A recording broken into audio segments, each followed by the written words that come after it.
Costin, and I would like to take a few moments to let you know some things that happened around the city of Martinsville this week. One of the big things was the snow. We had quite a bit of snow this week. Received quite a few phone calls in here to City Hall in regards to the streets, and I think the street department has done a great job getting them clean for us. I know they were out Sunday night, Monday, Tuesday, Wednesday, back in here early Thursday, and then finally Thursday we started seeing some melting on the streets and made it a little more passable for the citizens. In total, we had 121 overtime man hours during that time, and again, I think the guys did a fantastic job. They also put down 16 truckloads of sand and salt during that time period. So the streets are in good shape now, but unfortunately we've got snow coming in this weekend, and also next Tuesday. I understand we're supposed to get another large amount of snow in. Also, be mindful that the water department, in situations like with the cold weather like it is and the snow, sometimes they may have to do an estimation on the reading for your water bill this month. So if you see that on your bill that it was estimated, that's the reason, because sometimes the water department doesn't want to take the lid off and expose the meter to this cold weather. Also, please remember to leave a small amount of water running through your faucet. When it gets down to 10 degrees or less, there's a tendency for that meter, if there's water flowing through that, it'll freeze up. Also, remember that if you have pipes coming up on an outside wall, you might open the cabinet doors to those pipes to help some air to get in there, keep them warm, and keep them from freezing also, because unfortunately, if that pipe would happen to freeze, it could expand, and when it thaws, you could be with a leak. So remember to keep water flowing, and also if you've got outside faucets on an outside wall, make sure you leave those cabinet doors open. Another thing, last night, Rob Helms gave the lineup for the free concerts for this summer here in Martinsville. They'll be on North Jefferson Street, there in the area of the Art Sanctuary. The dates for those concerts will be June 3rd, June 17th, July 8th, and July 22nd. Again, these are free concerts. Rob Helms has done a fantastic job getting groups to come in to perform. Starts at 7 o'clock, come down early, get a bite to eat. These are on Thursday evenings. Also, during that time period, there will be the cruise in around the courthouse. Come down, go to the local restaurant, have dinner, look at some really neat cars, and then go enjoy the entertainment there on North Jefferson Street.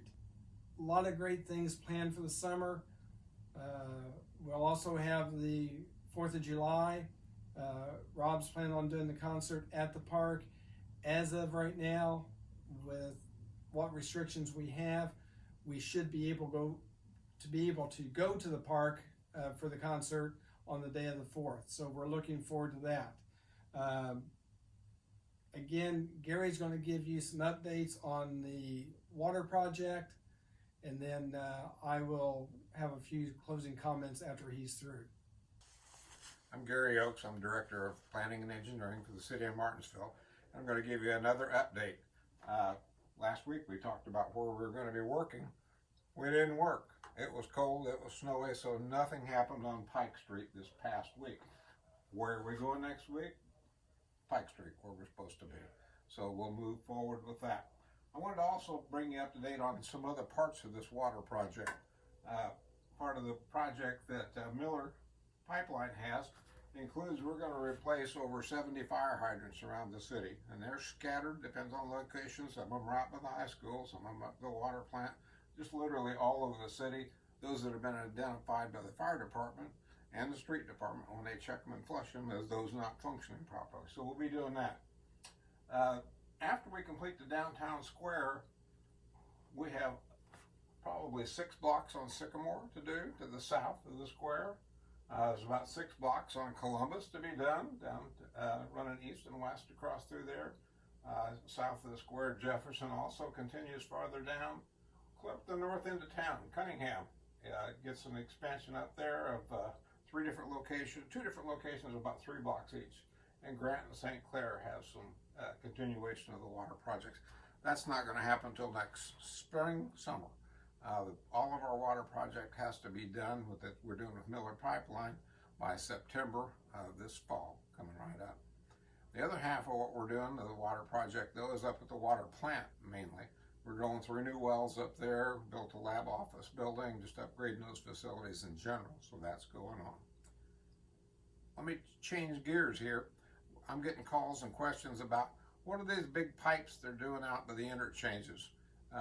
If you saw, that's called piling, and if you saw up north of town when they were doing the new interchanges and bridges to the north, they were driving pile into the ground. Those are roughly 12-inch diameter pipes. They might be 40 or 50 foot long, depends on the location. And up there, they were driving them into the ground. They were pounding them down into the ground. Around here, we're pretty softy sand, and so it's more of a push than it is a drive, but they're able to do what's called installation of friction pile. By friction pile, there's 2 different kinds of piling. There's dead-end pile and there's friction pile. Dead-end pile, you drive down till you hit bedrock or a solid strata down through there, and it's got a cap on the bottom of it. Friction pile, like we're doing around here, though, is hollow as it's driven down, and then once it's in place, then that piling is what carries the load of the bridge that's above it at that point. And it carries that load by the friction that's on the outside as it rubs against the sand, against the metal of the friction pile.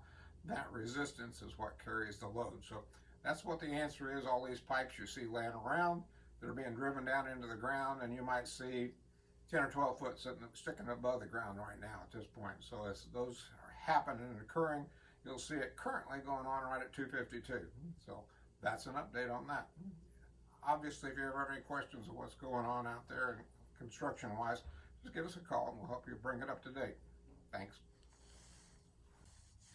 Again, I appreciate Gary Oakes taking the time out of his schedule to update you on some things and give you some information on the construction on 69.